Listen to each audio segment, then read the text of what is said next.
Hello students, hope so आपको ये mic वगैरह का प्रॉपर थोड़ा हैंड राइटिंग में भी मैंने इम्प्रूव किया है। तो कुछ लोगों ने ये सजेस्ट किया था, तो मेरे पहले के वीडियोस के कंपैरिजन में देखोगे तो आप थोड़ा सा मैंने ट्राई किया। अगर कुछ और रहेगा ना तो आप मेरे को मैसेज कर सकते हैं।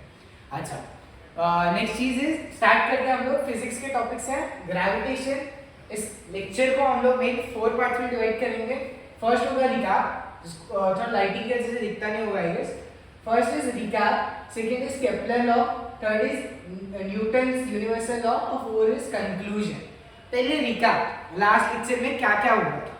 पहली बात तो मैंने बताया था ग्रेविटेशन किसने फाइंड किया था, सर आइजैक न्यूटन ने। क्या इंसिडेंस हुआ था और उनके दिमाग में क्या कौन से दो क्वेश्चंस आए थे। जिसने वीडियो नहीं देखा है प्लीज जाके देख लो, मैं अभी बहुत कंसाइज मैनर में बता रहा हूँ, ठीक है। तो उन्होंने सोचा था कि कोई चीज गिर रही है तो ऐसे क्यों गिर रही है, ऐसे क्यों नहीं गिर रही। सेकेंड चीज इज कि नीचे ही क्यों गिर रही है, ऊपर क्यों नहीं गिर रही। ठीक है, इसके बेसिस पे उन्होंने बहुत सारी स्टडी की और लॉ ऑफ ग्रेविटेशन निकाला। अच्छा, अब वो ग्रेविटेशन सिर्फ अर्थ ही लगाता है क्या? नहीं, कोई भी बॉडी लगा सकती है जिसका वजन बहुत ज्यादा है। इसलिए हम आपस में ग्रेविटी नहीं लगा पाते क्योंकि हम लोग का वजन बहुत कम है, ठीक है। सेकेंड चीज इज जो भी हम लोगों ने पढ़ा था लास्ट क्लास, उसमें मेन पार्ट था यूनिफॉर्म सर्कुलर मोशन। अब यूनिफॉर्म का मैंने मतलब बताया था कि इंटरवल सेम होता है। फिर सेकेंड चीज था कि मैंने वो कंदील वाला एक्सपेरिमेंट किया था, ठीक है, उसको गोल गोल घुमाया था और उसमें मैंने दो चीज बताई थी कि हर एक फोर्स में दो चीज होती है। पहला कैपेबिलिटी होता है उसका चेंज इन स्पीड, वो स्पीड बढ़ा सकता है या स्पीड कम कर सकता है। कोई फोर्स स्पीड बढ़ा भी सकता है, स्पीड कम भी कर सकता है। सेकेंड चीज इज कि वो चेंज इन डायरेक्शन लाता है, जो भी मोशन हो रहा है उसका चेंज इन डायरेक्शन लाता है। मैंने सर्कुलर में अच्छे से एक्सपेरिमेंट करके दिखाया था कि लेट्स से अगर इधर है तो इधर से अगर मैं छोड़ूंगा तो इधर जाएगा, इधर से अगर छोड़ूंगा तो इधर जाएगा, तो डायरेक्शन में चेंज हो रहा है। तो जितना फोर्स लगाऊंगा उतना और जोर से घूमेगा, जितना कम फोर्स लगाऊंगा उतना धीरे फोर्स में घूमेगा। सर्कुलर मोशन में गोल गोल मूवमेंट होता है और उसमें भी दो टाइप के फोर्सेस लगते हैं, एक बाहर साइड पे और एक अंदर साइड पे। बाहर साइड पे जो लगता है उसको बोलते हैं सेंट्रीफ्यूगल फोर्स और जो अंदर साइड पे लगता है उसको बोलते हैं सेंट्रीपिटल फोर्स। ये लास्ट क्लास में मैंने करवाया था, आप लोगों को वापस एक बार रिवाइज करना है तो आप वापस से वो लेक्चर देख सकते हैं। उसके बाद आज के टॉपिक में हम लोग को स्टार्ट करना है केपलर से। Kepler, who is Kepler? Kepler एक साइंटिस्ट है जो एस्ट्रोनॉमिकल स्टडीज करता था। एस्ट्रोनॉमिकल स्टडीज मतलब जो प्लैनेट्स के बारे में स्टडी करता है। अब जब वो स्टडी कर रहा था तब उसने क्या नोटिस किया पता है? ये जो पैटर्न है कि एक अर्थ सन है, उसके आजू बाजू सब कुछ रिवॉल्व कर रहा है, इसके आजू बाजू क्यों कर रहा है, और अर्थ के बाजू में मून रिवॉल्व कर रहा है, मतलब उन लोग एक दूसरे को अट्रैक्ट कर रहा है। अरे ये सन है और मार्कर मेरा क्या है, अर्थ है। अगर सन अर्थ को अट्रैक्ट नहीं कर रहा तो ये इसके अराउंड क्यों घूम रहा है? ये तो किधर भी घूम सकता है, बराबर, ये किधर ऐसे नॉर्मली भी जा सकता है, ये इसके अराउंड घूम रहा है, मतलब इन लोग के बीच में कुछ तो अट्रैक्शन है। अब वो उसने ना बहुत प्रॉपर एक स्टडी किया और स्टडी करने के बाद ना उसने अपने 3 लॉज दिए, केपलर के 3 लॉज। एक फर्स्ट लॉ,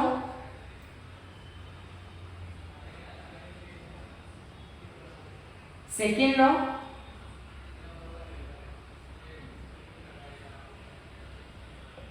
और लास्ट है थर्ड लॉ।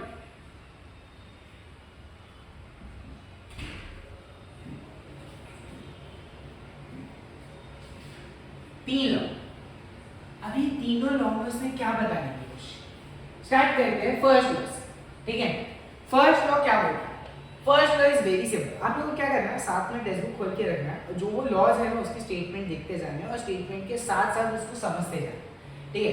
फर्स्ट लॉ बोलता है कि ये जो शेप है, प्लैनेट्स का जो शेप है, वो जो पैटर्न में रिवॉल्व करता है, ये जो शेप है, ये शेप एक एलिप्स है। एलिप्स, एलिप्स शेप होती है। इसमें दो सेंटर्स होते हैं। अच्छा, मेरा फिगर थोड़ा कच्चा पक्का है, आप लोग टेक्स्ट बुक का फिगर ज्यादा अच्छा रेफर कर सकते हैं। इसमें एक साइड पे और दो साइड पे, इसमें दो फोकस होते हैं। ये भी एक फोकस है, ये भी एक फोकस है, ठीक है। फोकस मतलब सेंटर वाला पार्ट, सेंटर जैसा दिखने वाला पार्ट। अब इसमें दो फोकस होते हैं। ये जो एलिप्स शेप है, ठीक है, the orbit of an planet is an ellipse shape with sun at one of its focus. मतलब ये तो फोकस है ना, इसमें से कोई भी एक फोकस पे कौन आ जाएगा? सन। ये अपना सन, ये फोकस के ऊपर कौन बैठ गया? सन। मैं ये फोकस रब कर देता हूँ। दो फोकस है, एक ये है एक ये है, उसमें से एक फोकस पे कौन है? सन। और ये जो ऑर्बिट है इस पे कौन रिवॉल्व करता है? अपना अर्थ। अर्थ, ये जो अर्थ है ये ऑर्बिट पे रिवॉल्व करता है। हम लोग को पता है ये हम लोग को पता है, बट इसका शेप का नाम क्या है वो नहीं पता। तो ये शेप को क्या बोला जाता है? एलिप्स, जिसपे one of it's foci, foci का मतलब नहीं दिया है। फोकाई मतलब ये जो फोकस होता है ना, फोकस जैसे रेडियस और बहुत सारे होते हैं तो रेड आई बोलते हैं, वैसे ही फोकस एक के लिए बोलते हैं, बट एक से ज्यादा है तो फोकाई वर्ड यूज करते हैं। तो कोई भी या तो इधर होगा या तो इधर होगा, कोई भी एक जगह पे होगा। कौन? सन। और बाकी प्लैनेट्स ऑर्बिट में रिवॉल्व करेंगे, जिसका शेप कैसा है? Ellipse shape. Ellipse shape Oval type दिखता है, ठीक है। अब ये जो एलिप्स शेप है इसमें प्लैनेट्स रिवॉल्व करेंगे, फोकस पे कौन है? सन। ये क्या है? फर्स्ट खत्म। कितना सिंपल है, देखा आपने। फर्स्ट लॉ बोलता है कि ये जो ऑर्बिट है उसका शेप क्या है? एलिप्स विद सन। सन के साथ जो एक फोकस पे बैठा है, कोई भी एक फोकाई पे बैठा है, ठीक है। कोई भी एक फोकाई के ऊपर सन, और बाकी प्लैनेट किधर रिवॉल्व कर रहा है? ऑर्बिट के। ये था फर्स्ट लॉ। सेकेंड लॉ क्या बोलता है? सेकेंड लॉ बोलता है कि अगर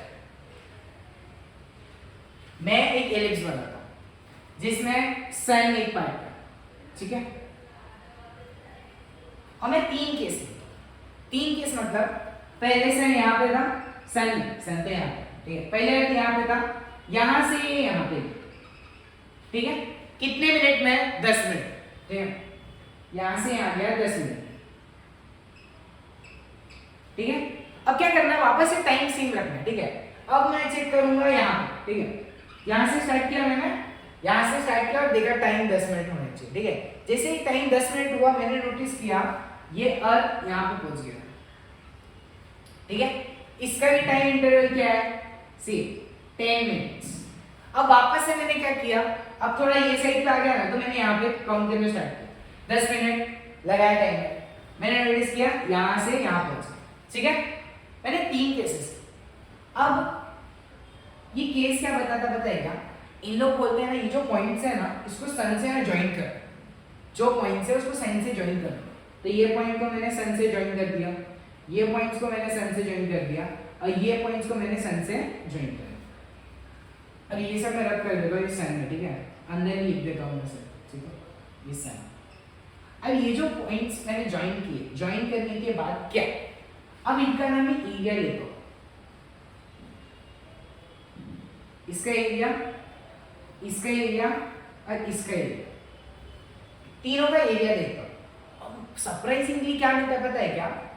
तीनों का एरिया सेम होगा, मतलब इसका जितना एरिया होगा उतना ही इसका भी एरिया होगा और उतना ही इसका भी एरिया होगा।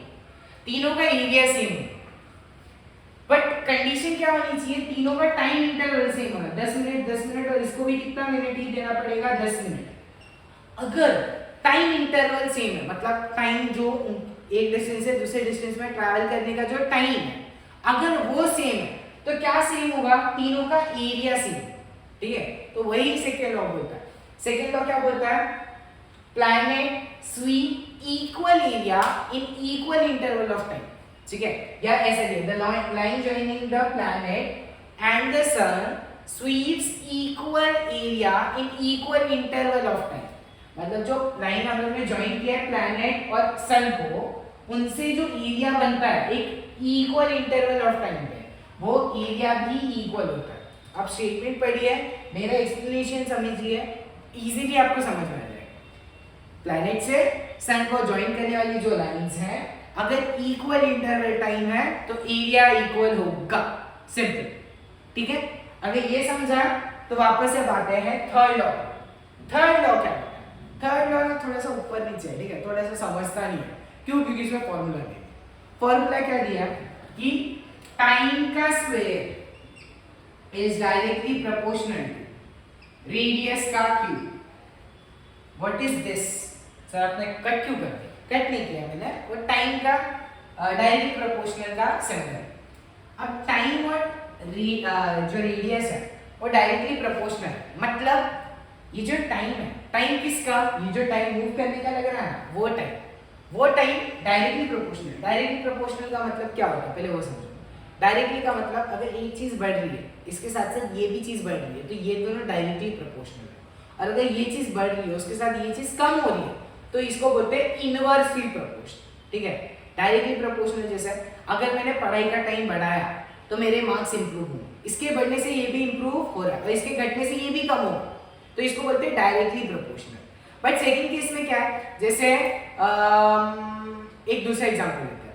दूसरे एग्जांपल कैसे लेते हैं, अगर मैं आवाज और बढ़ाता हूं तो सन्नाटा कम हो जाए। सन्नाटा मतलब साइलेंस। अगर मैं आवाज बढ़ा रहा हूं तो साइलेंस जो है वो कम हो रहा है, तो दोनों इनवर्सली प्रोपोर्शनल। इसके बढ़ने से ये कम होगा और अगर मैं आवाज कम करूंगा तो सन्नाटा ज्यादा हो जाएगा, जो साइलेंस का आवाज है वो बढ़ जाएगा। ठीक है, तो वो डिफरेंस है। तो इसमें डायरेक्टली प्रोपोर्शनल मतलब टाइम कैसे बढ़ेगा, रेडियस बढ़ेगा। टाइम बढ़ेगा, रेडियस बढ़ेगा। इसका ना फॉर्मूला तो दिया, बट मैं इसको आपको प्रैक्टिकल बताऊंगा। इसका प्रैक्टिकल क्या होगा, जैसे आपने ना फिगर देखा रहेगा, फिगर ये जो फिगर देखा है इसमें आपने एक चीज पढ़ी रहेगी कि ये साइड पे जब मूव करता है तो बहुत स्लो मूव करता है और ये साइड पे जब आता है तो बहुत फास्ट हो जाता है। तो कैसे घूमता पता है, समझो। लेट्स से ये कैप इज द प्लान, ठीक है। तो इसको मैं इधर से रखता हूं, तो इधर से जब मूव करेगा ना तो बहुत ऐसा स्लो मूव करेगा, इधर आते आते अचानक से स्पीड बढ़ेगा और फिर वापस ऐसे, फिर वापस स्लो फिर वापस फास्ट, फिर वापस स्लो। मतलब ये साइड पे उसका स्पीड बहुत बढ़ जाएगा और इधर से स्पीड कम हो जाएगा। ठीक है, अब एक चीज याद रखो, अगर स्पीड ज्यादा है तो टाइम कम लगेगा, बराबर। अगर स्पीड ज्यादा है तो टाइम कम लगेगा, अगर स्पीड कम है तो टाइम ज्यादा लगेगा, बराबर। मैं बोल रहा हूँ अगर मैं इधर से इधर ट्रैवल कर रहा हूँ तो स्पीड स्लो है इसके कंपैरिजन में, क्योंकि इधर फास्ट हो रहा था, इधर स्पीड स्लो। स्पीड स्लो है तो टाइम ज्यादा लग रहा है, ऑब्वियसली टाइम इधर ज्यादा लग रहा है। अगर टाइम ज्यादा लग रहा है ना तो नोटिस करोगे इसका और इसके बीच का डिस्टेंस भी ज्यादा है, जो कि है रेडियस। मतलब टाइम ज्यादा है तो रेडियस ज्यादा है। इधर से इधर मूव करने में इसको टाइम कम लगेगा तो रेडियस भी देखो कम। समझा मेरा रिलेशन? मैंने क्या पहले बताया कि दोनों को रिलेट करना पड़ेगा। अगर टाइम ज्यादा है तो रेडियस ज्यादा है। इसका मैंने प्रैक्टिकल आपको यही इसमें ही अप्लाई करके दिया। मतलब टाइम ज्यादा है, रेडियस ज्यादा हो, चेक कर। घूमता कैसे है, इधर स्लो होता है, इधर स्लो होता है, फिर इधर आके फास्ट, फिर स्लो, फिर वापस फास्ट, ऐसा होता है। मतलब इधर फास्ट हो रहा था, मतलब टाइम कम लग रहा है। टाइम कम लग रहा है तो रेडियस भी कैसा होना चाहिए, कम, क्योंकि डायरेक्टली प्रोपोर्शनल है, ये कम तो ये कम। ठीक है, तो अगर टाइम कम लग रहा है, तो रेडियस भी कम है। इधर टाइम ज्यादा लग रहा है तो इन लोग के बीच का रेडियस देखो ज्यादा। बस ये क्लियर कर दिया। मैं वापस से कंसाइज करूं, तीनों लॉ बहुत इंपॉर्टेंट है और सिंपल है। बस आपको ना तीनों के स्टेटमेंट याद करने पड़ेंगे। अब वो तीनों स्टेटमेंट जैसा टेक्स्ट बुक में दिया एज इट इज आपको याद करना। ठीक है, स्टार्ट करें वापस तीनों। फर्स्ट लॉ क्या बोलता है कि जो ऑर्बिट है उसका शेप कैसा है, एलिप्स, जिसमें एक फोकस पे कौन बैठा है, सन, और दूसरे फोकस पे कौन है, अर्थ। खत्म। सेकेंड लॉ क्या बोलता है, अगर मैं इक्वल इंटरवल ऑफ टाइम रखता हूं और मैं चेक करता हूं प्लैनेट का मूवमेंट, इधर से इधर, इधर से इधर, इधर से इधर, तो हर केस में मैंने इधर नहीं बनाया, इधर भी हो सकता है। अगर टाइम सेम है तो एरिया सबका क्या होगा, सेम, सिंपल। ठीक है, अगर टाइम सेम है तो एरिया सबका क्या होगा, सेम होगा। लास्ट क्या था कि अगर टाइम ज्यादा होगा तो रेडियस ज्यादा होगा। अगर मूवमेंट में टाइम ज्यादा लग रहा है तो रेडियस बहुत ज्यादा। मैंने बोला इधर टाइम बहुत ज्यादा लग रहा था, तो देखो रेडियस ज्यादा है। सेकंड केस में टाइम बहुत कम लग रहा है तो रेडियस बहुत कम। क्लियर? Capitals law clear? एक काम करो, आपको अगर नोट्स बनाने हैं, कुछ चीज अगर वापस से देखनी है तो आप नोट कर लो। मैं 2 मिनट के बाद आता हूँ और 2 मिनट में मैं रब कर दूंगा, ठीक है। और फिर रब करके हम लोग नेक्स्ट टॉपिक पे मूव करते हैं, जो कि होगा हमारा न्यूटन्स यूनिवर्सल लॉ। ओके, ठीक है।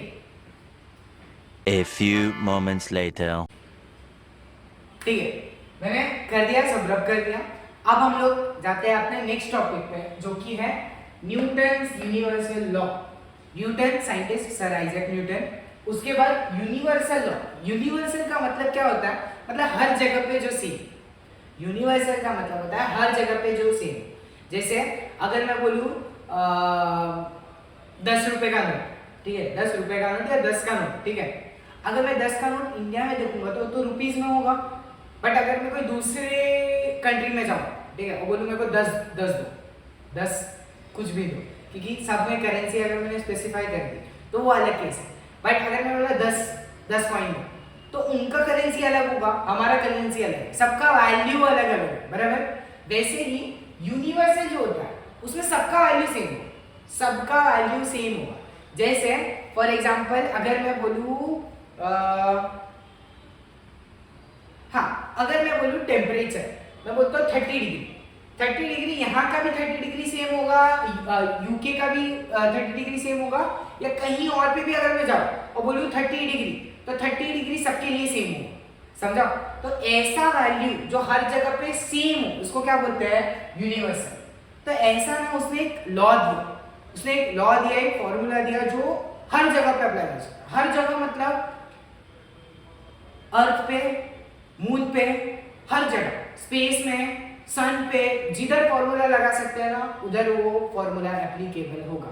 सिर्फ अर्थ पे ऐसा नहीं है कि एप्पल देखा उसने तो सिर्फ अर्थ के लिए किया, नहीं, हर जगह के लिए उसने ये फॉर्मूला बनाया। अब ये फॉर्मूला है क्या और इसके बारे में अपन स्टडी करें।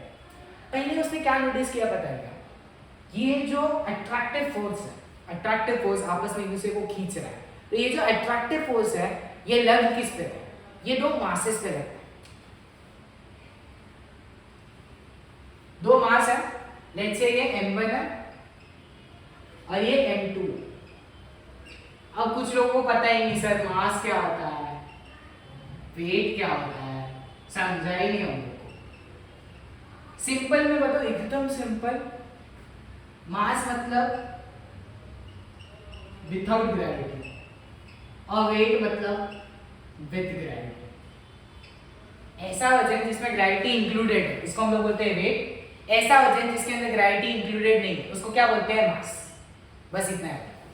अब ये जो चीज है तो उसमें से हम लोग कौन सा ले रहे हैं, मास, क्योंकि अभी इसमें ग्रेविटी लगाए क्या नहीं, हम लोग लगाने वाले हैं, ठीक है। तो ये जो फोर्स है इसको मास पे कैलकुलेट किया है।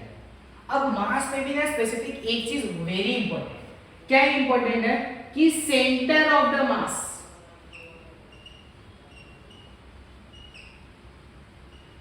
मतलब ऐसा नहीं है कि ये पॉइंट ले लूं, ये पॉइंट ले लूं, इसको ज्वाइन कर लूं, या ये पॉइंट ले लूं, इसका ये पॉइंट ले लूं और ज्वाइन कर लूं, ऐसा नहीं।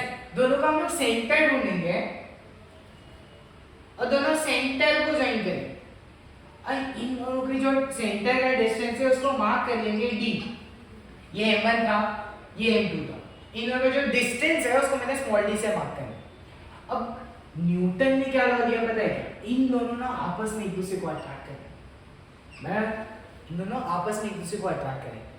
बट अट्रैक्ट करते टाइम पे ना जो फोर्स होगा, कोई फोर्स लगाएंगे लोग, अट्रैक्ट कर रहे हैं मतलब फोर्स लगा रहे हैं। अभी जो फोर्स है इसका वैल्यू दिया उसने, एक लॉ दिया। क्या लॉ दिया कि F is equal to capital G m1 m2 upon R square या डी स्क्वायर। अगर ये r लिखा तो r स्क्वायर, अगर d लिखा है मैंने तो d स्क्वायर। अब ये जो फॉर्मूला है ना बहुत ही ज्यादा इंपॉर्टेंट है, आप लोगों को न्यूमेरिकल्स वगैरह हर जगह यूज में है, ठीक है। अभी जो फोर्स है इसमें ये g क्या है सर नहीं समझा, m1 m2 समझ गया, d का स्क्वायर क्यों लिया, d का स्क्वायर क्यों लिया। अब ये फॉर्मूला दिया, आपको फॉर्मूला याद करना पड़ेगा, ठीक है। d का स्क्वायर होता है, याद रखना, d का d मत लिख देना, d का स्क्वायर होता है। अच्छा मैं ऐसे फॉर्मेट में क्यों लिखता हूँ फिगर के बाद, ये क्योंकि इजी होता है। देखो m1 m2 साथ में है और जुड़े हुए, तो m1 m2 साथ में जुड़े हुए, बीच में एक डैश है, बीच में एक डैश है, d है, d है, d का स्क्वायर कर देना बस, और आगे कैपिटल G डालना। अब ये कैपिटल G क्या है, ये एक कांस्टेंट है। अच्छा लीनियर इक्वेशन का पहले लेक्चर में मैंने बताया था कि वेरिएबल क्या होता है, कांस्टेंट क्या होता है। कांस्टेंट मतलब जो हर जगह सेम है, ठीक है। तो G का जो वैल्यू होता है वो हर जगह सेम होता है, जो कि है 6.673 into 10 to power -11 newton metre square पर केजी स्क्वायर। इसका ये वैल्यू है और ये वैल्यू इंपॉर्टेंट है, क्वेश्चन में पूछा जाता है। जितना भी चीज मैं करवा रहा हूँ बहुत कंसाइज फॉर्म में और सब चीज इंपॉर्टेंट है। ये ना तुम लोग टेक्स्ट बुक में ये साइड पे नीचे एकदम एक येलो बॉक्स दिया रहेगा, वहां पे भी, ठीक है। तो 6.673 इंटू 10 टू पावर -11 माइनस है, कुछ बच्चे से 11 लिख के आए, ठीक है। 10 to power -11 newton metre square पर केजी स्क्वायर। अब ये जो वैल्यू है इसको आप नोट डाउन कर लो, एक बार फॉर्मूला लिख लो, एक बार ये नोट डाउन कर लो, मैं 1 मिनट में, ठीक है। अच्छा बच्चों, आप लोगों ने नोट कर लिया, ठीक है, आगे बढ़ो। अब ये जो वैल्यू है ये तो ठीक है, m1 समझ गया, m2 समझ गया, d² समझ गया। अब ये जो फॉर्मूला है इसको अप्लाई कैसे करेंगे और अप्लाई करके न्यूमेरिकल्स में कैसे यूज करेंगे, उसके लिए 3 चीज बहुत सिंपली याद रखनी है, जो सब चीज मैंने लिखा के रखा है। क्या यूज करना है, पहले मास यूज करना, मतलब थर्ड ग्रेड, ठीक है। अब मास, क्वेश्चन में मास ही गिवन देता है तो मास यूज करना है। मास के अलावा दोनों का सेंटर लेना है और सेंटर के बीच का जो डिस्टेंस है उसको d लिखना है। d लिखने के बाद फॉर्मूला पुट करेंगे, फॉर्मूला में g का वैल्यू पुट करेंगे, उसके बाद क्या m1 m2 का वैल्यू आपको क्वेश्चन में दिया रहेगा और d का जो वैल्यू है वो हम लोग देख सकते हैं, ठीक है। अब ये वैल्यूज के बाद आपको सॉल्विंग आनी चाहिए, ठीक है, सॉल्विंग आनी चाहिए। सॉल्विंग करते टाइम पे क्या क्या ध्यान रखना है, साइन में मिस्टेक मत करना, मल्टीप्लिकेशन करते टाइम पे घाई मत करना, आराम से लिखना और पॉइंट के बाद 3 डिजिट तक आंसर लिखना। अच्छा, ये था नॉर्मल फॉर्मूला जो किसने दिया था, न्यूटन ने दिया था। अब न्यूटन का यही एक फॉर्मूला है जो आपको आगे तक याद रखना है, और ये एक फॉर्मूला से सर फिर ग्रेविटी कैसे आया, g का वैल्यू, स्मॉल g का वैल्यू, इसमें तो ग्रेविटेशन आया ही नहीं किधर, ये तो फोर्स है। अरे ग्रेविटेशन भी एक फोर्स है, ठीक है, बट वो फोर्स का वैल्यू ना थोड़ा सा डिफरेंट, जो हम लोग आगे समझेंगे। तो अभी हम लोग को मेजर क्या याद रखना है बच्चों, हम लोग को ये याद रखना है कि पहली बात केपलर लॉ, आज के लेक्चर के लिए क्या इंपॉर्टेंट, केपलर लॉ में 3 लॉज थे, तीनों लॉज अच्छे से इंपॉर्टेंटली याद रहने चाहिए। फर्स्ट लेक्चर में जो सेंट्रीपिटल और सेंट्रीफ्यूगल फोर्स था वो अच्छे से याद रहना चाहिए। न्यूटन का यूनिवर्सल लॉ को यूनिवर्सल लॉ क्यों बोलते हैं, क्योंकि हर जगह अप्लाई होता है। कैसे अप्लाई होता है, सेंटर से होता है, मास यूज होता है, मास के अलावा डिस्टेंस लेते हैं, डिस्टेंस का स्क्वायर करते हैं फॉर्मूला में। इसमें जो कैपिटल जी होता है, कैपिटल जी का वैल्यू क्या है, और वैल्यू कांस्टेंट होता है, चेंज नहीं होता है, इसको कैपिटल जी से लिखते हैं, और जो ग्रेविटी वाला जी है ना वो स्मॉल जी से लिखते हैं। इनमें ये सब डिफरेंस है, ठीक है। तो ये सब आज के लिए इतना काफी है कि हम लोग के कंक्लूजन वाले पार्ट में हो जाएगा कि जो भी हम लोगों ने अभी तक पढ़ा उस सबको मैंने कंक्लूड कर दिया। अब आपको क्या करना है, वेरी इंपॉर्टेंटली दोनों लेक्चर को वापस से अच्छे से देख लो, जिसको अच्छे से याद है वो टेक्सचुअली जो केपलर्स लॉ के सारे हैं फॉर्मूलाज, वो लॉ 1 बाय 1 याद करना है आपको, और याद करने के बाद ये वाला फॉर्मूला याद करना है। फॉर्मूले के साथ साथ कैपिटल जी का वैल्यू अच्छे से याद करना है। बस आज के लेक्चर के लिए इतना इनफ है। नेक्स्ट लेक्चर में हम लोग आगे बढ़ेंगे, स्मॉल जी का वैल्यू देखेंगे और न्यूमेरिकल प्रॉब्लम सॉल्व करना स्टार्ट करेंगे, ठीक है। फिर लास्ट में हम लोग एक्सरसाइज के सम सॉल्व करेंगे और हम लोग नेक्स्ट टॉपिक पे बढ़ते जाएंगे, ठीक है। अच्छा बच्चों, आज के लिए इतना काफी है, मिलते हैं नेक्स्ट लेक्चर में, बाय बाय।